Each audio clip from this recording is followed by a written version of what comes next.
आखिर राम मंदिर के निर्माण में ऐसा क्या मिला जिसकी इतनी ज्यादा चर्चा हो रही है? जब नासा के वैज्ञानिकों को इन चीजों के बारे में पता चला तो वह भी हैरान रह गए। और सबसे बड़ी बात कि जब आपको इनके बारे में पता चलेगा तो आपके भी रोंगटे खड़े हो जाएंगे। एक बात और कि इस वीडियो को देखने के बाद आप भी अपने आप पर हिंदू और सनातनी होने पर बहुत ज्यादा गर्व करोगे। आखिरकार कई सालों के इंतजार की घड़ी अब खत्म हो चुकी है और राम मंदिर भी बनकर तैयार हो चुका है।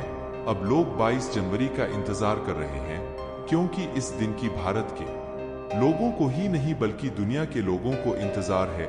लोग राम लल्ला की स्थापित होने वाली मूर्ति को देखकर झूम उठेंगे, क्योंकि इस दिन के बाद राम मंदिर के दरवाजे हमेशा के लिए भक्तों के लिए खोल दिए जाएंगे। इस मूर्ति को बनवाने के लिए देश के 3 सबसे बड़े मूर्तिकार को बुलवाया गया है और जो भी भक्त इस ऐतिहासिक पल को अपनी आंखों से निहारे वह जीवन मरण के बंधन से मुक्त हो जाएगा। क्योंकि यह तो आपको पता ही होगा कि 22 जनवरी 2024 को राम मंदिर में रामलाल की मूर्ति की प्राण प्रतिष्ठा होगी। लेकिन यह मंदिर तो बनकर भले ही तैयार क्यों ना हो गया हो, लेकिन इसके निर्माण के समय कई ऐसे चमत्कार हुए हैं, उसे देखकर मंदिर के प्रति समेत कई लोग दंग रह गए हैं।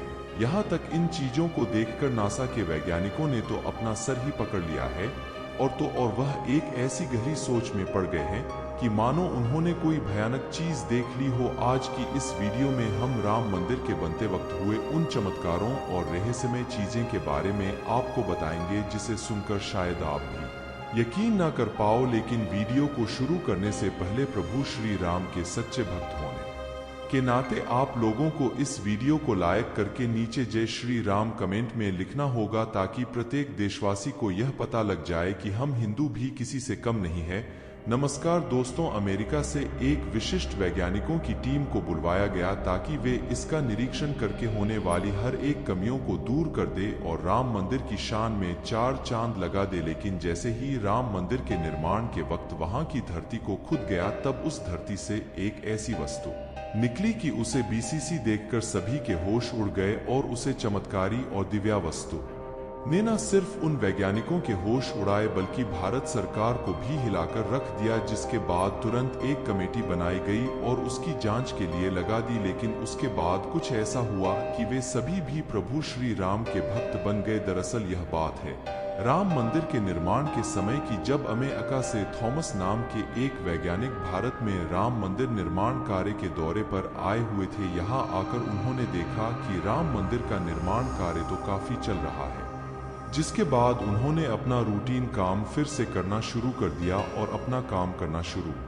कर दिया। अपने काम करने के दौरान जैसे ही उनकी नजर मंदिर परिसर की तरफ गई तो उन्हें एक ऐसी जगह दिखाई जहां पर वहां धरती नरम पड़ी हुई थी। देखने में वह धरती वहां की जगह से पूरी अलग ही दिख रही थी। थॉमस को अब अंतरात्मा से कुछ अलग सी प्रेरणा मिलने लगी और तुरंत थॉमस ने अपने मजदूरों को वहां की खुदाई करने को बोल दिया। एक बार के लिए तो मजदूर भी हैरान हो गए कि ऐसी धरती की वह खुदाई क्यों करवा रहे हैं, लेकिन मजदूरों को तो उनका ऑन ऑर्डर मानना ही काम था, इसलिए उन्होंने बिना कुछ सवाल किए खुदाई शुरू कर दी। जैसे ही वहां पर खुदाई शुरू हुई, कुछ ही देर बाद उस धरती से पानी का प्रवाह शुरू हो गया। उस बहते हुए पानी को देख खुदाई करने वाले मजदूर परेशान हो गए, क्योंकि पानी के अंदर खुदाई करना मुश्किल ही नहीं बल्कि नामुमकिन सा हो जाता है। लेकिन जब इस पानी का सर्वेक्षण किया तो पता चला है कि यह पानी तो पास ही में बह रही सरयू नदी का पानी है। वे लोग यह समझ नहीं पाए कि यह माता सरयू का आशीर्वाद है कि वह खुद राम मंदिर की निर्माण में सहयोग कर रही थी। इस पानी ने सभी वैज्ञानिकों को एक गहरी सोच में धकेल दिया। वे यह सोचने लग गए कि अगर ऐसे ही पानी निकलता रहा तो जहां एक भव्य मंदिर का निर्माण कैसे हो पाएगा, क्योंकि एक पानी वाली सतह पर मजबूत मंदिर बनवाना कोई हंसी खेल की बात नहीं थी। उस समय सभी के दिमाग में एक ही बात थी कि सरयू नदी का मंदिर की भूमि के नीचे मिलना कोई चमत्कार है या फिर कोई कुदरत का करिश्मा, यह कोई भी नहीं जानता था। आखिरकार जब कोई भी समाधान नहीं मिला तब सभी मिलकर श्री राम से प्रार्थना करने लगे, क्योंकि जाहिर सी बात थी जब तक वह माता सरयू के पानी की धारा बंद नहीं होगी तब तक आगे का काम शुरू नहीं किया जा सकता था। लेकिन अगले ही दिन श्री राम ने उनकी पुकार सुन ली और माता सरयू का पानी स्वतः ही बंद हो गया और एक बार फिर राम मंदिर का निर्माण कार्य जोरों शोरों से शुरू हो गया और यह काम इस कदर चला कि अब यहाँ अपने अंतिम छोर पर पहुंच चुका है, या यूं कहें कि यह पूरा तैयार ही हो गया है। और 22 जनवरी को यहाँ श्री राम की प्राण प्रतिष्ठा भी की जाएगी। यह मंदिर इतना भाव बना है कि इस देखने के लिए भारत सरकार ने यहाँ पर एक अंतर्राष्ट्रीय हवाई अड्डा भी बनवाया है ताकि देश और दुनिया के लोग सीधे ही यहाँ पर आ सके और इसे देख सकें। यह मंदिर तो आप कभी भी देख सकते हैं, लेकिन अब सवाल यह है कि जब पुराने समय में यहाँ पर राम मंदिर था वह कैसा दिखता था, जिसे तोड़कर बाबर ने बाबरी मस्जिद बनाई थी। उसे राम मंदिर का निर्माण आखिर किसने किया था, क्योंकि यह रहस्य आज तक सीमित लोगों को ही पता है। ज्यादातर लोगों को इसके बारे में कुछ भी मालूम नहीं है। तो चलिए आज मैं आपको इसका पूरा रहस्य इस वीडियो के माध्यम से बता देता हूं, तो बने रहेगा हमारे साथ वीडियो में एंड तक। आखिर उस समय भगवान राम की नगरी अयोध्या को किसने बनाया था? यह पवित्र नगरी हिंदुओं के लिए बहुत ही ज्यादा महत्वपूर्ण है, क्योंकि यहाँ पर स्वयं प्रभु श्री राम का जन्म हुआ था, इसलिए इसे राम जन्मभूमि भी कहते हैं। इतिहासकारों के अनुसार कौशल प्रदेश की प्राचीन राजधानी अवध को कालांतर में अयोध्या और बौद्ध काल में साकेत कहा जाने लगा। अयोध्या मूल रूप से मंदिरों का शहर था, हालांकि यहाँ खुदाई के वक्त आज भी हिंदू बौद्ध एवं जैन धर्म से जुड़े मंदिरों के अवशेष देखे गए, जिसमें खंभों से लेकर हिंदू आकृति आय बनी हुई थी। अयोध्या नगरी में होने का वर्णन भी वाल्मीकि रामायण में मिलता है।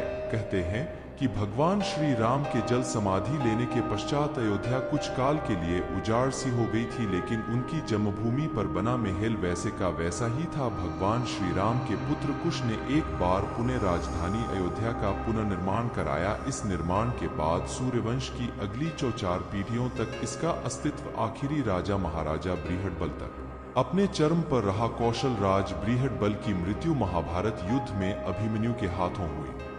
महाभारत के युद्ध के बाद अयोध्या उजड़ सी हो गई, मगर श्री राम जन्मभूमि का अस्तित्व फिर भी बना रहा। इसके बाद यह उल्लेख मिलता है कि ईसा के लगभग 100 वर्ष पूर्व उज्जैन के चक्रवर्ती सम्राट विक्रमादित्य एक दिन आखेट करते करते अयोध्या पहुंच गए। थकान होने के कारण अयोध्या में सरयू नदी के किनारे एक आम के वृक्ष के नीचे वे अपनी सेना सहित आराम करने लगे। उस समय यहाँ घना जंगल हो चला था, कोई बसावट भी यहाँ नहीं थी। महाराज विक्रमादित्य को इस भूमि में कुछ चमत्कार दिखाई देने लगे। तब उन्होंने खोज आरंभ की और पास के योगी व संतों की कृपा से उन्हें झांत हुआ कि यह श्री राम की अवध भूमि है।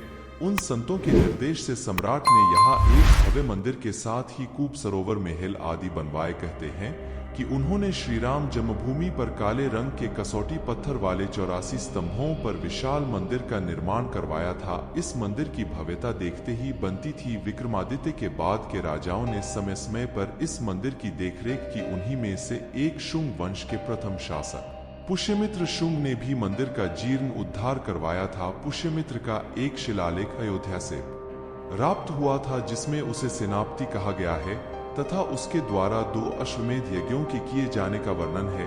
अनेक अभिलेखों से झांत होता है कि गुप्त वंशीय चंद्रगुप्त द्वितीय के समय और तत्पश्चात काफी समय तक अयोध्या गुप्त साम्राज्य की राजधानी थी। गुप्तकालीन महाकवि कालिदास ने अयोध्या का रघुवंश में कई बार उल्लेख किया है। इतिहासकारों के अनुसार 600 ईसा पूर्व अयोध्या में एक महत्वपूर्ण व्यापार केंद्र था। इस स्थान को अंतर्राष्ट्रीय पहचान 5वीं शताब्दी में ईसा पूर्व के दौरान तब मिली, जबकि यह एक प्रमुख बौद्ध केंद्र के रूप में विकसित हुआ तब इसका नाम साकेत था। कहते हैं कि चीनी भिक्षु फाहियान ने यहाँ देखा कि कई बौद्ध मठों का रिकॉर्ड रखा गया है। यहाँ पर 7वीं शताब्दी में चीनी यात्री नत्सांग आया था। उसके अनुसार यहाँ 20 बौद्ध मंदिर थे तथा 3000 भिक्षु रहते थे और यहाँ हिंदुओं का एक प्रमुख और भव्य मंदिर भी था, जहाँ रोज हजारों की संख्या में लोग दर्शन करने आते थे। इसके बाद ईसा की 11वीं शताब्दी में कन्नौज नरेश जयचंद आया तो उसने मंदिर पर सम्राट विक्रमादित्य के प्रशस्ति शिलालेख को उखाड़कर अपना नाम लिखवा दिया। पानीपत के युद्ध युद्ध के बाद जयचंद का भी अंत हो गया। इसके बाद भारतवर्ष पर आक्रांताओं का आक्रमण और बढ़ गया। आक्रमणकारियों ने काशी मथुरा के साथ ही अयोध्या में भी लूटपाट की और पुजारियों की हत्या कर मूर्तियां तोड़ने का क्रम जारी रखा। लेकिन 14वीं सदी तक वे अयोध्या में राम मंदिर को तोड़ने में सफल नहीं हो पाए। विभिन्न आक्रमणों के बाद भी सभी झंझावात को झेलते हुए श्री राम की जन्मभूमि पर बना भव्य मंदिर 14वीं शताब्दी तक बचा रहा। कहते हैं कि सिकंदर लोदी के शासनकाल के दौरान यह मंदिर मौजूद था। 14वीं शताब्दी में हिंदुस्तान पर मुगलों का अधिकार हो गया और उसके बाद ही राम जन्मभूमि एवं अयोध्या को नष्ट करने के लिए कई अभियान चलाए गए। अंततः 1527 से 28 में इस भव्य मंदिर को तोड़ दिया गया और उसकी जगह बाबरी ढांचा खड़ा किया गया। कहते हैं कि मुगल साम्राज्य के संस्थापक बाबर के एक सेनापति ने बिहार अभियान के समय अयोध्या में श्री राम के जन्म स्थान पर स्थित प्राचीन और भव्य मंदिर को तोड़कर एक मस्जिद बनवाई थी जो 199 तक विद्यमान रही। बाबरनामा के अनुसार 1528 में अयोध्या पड़ी ढव के दौरान बाबर ने मस्जिद निर्माण का आदेश दिया था। अयोध्या में बनाई गई मस्जिद में खुदे 2 संदेशों से इसका संकेत भी मिलता है। इसमें एक खास तौर से उल्लेखनीय है। इसका सार है जन्नत तक जिसके न्याय के चर्चे हैं।